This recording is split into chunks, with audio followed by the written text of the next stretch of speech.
পথে আজি when when করে খায়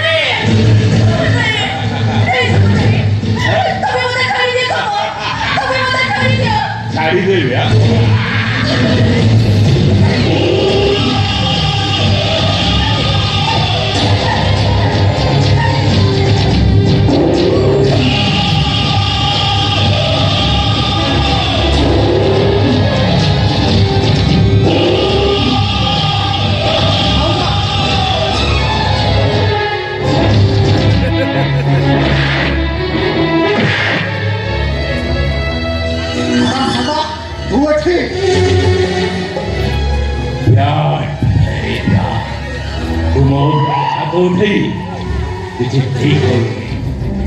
को भाई पापा शीघ्र to live in the river and struggle with you.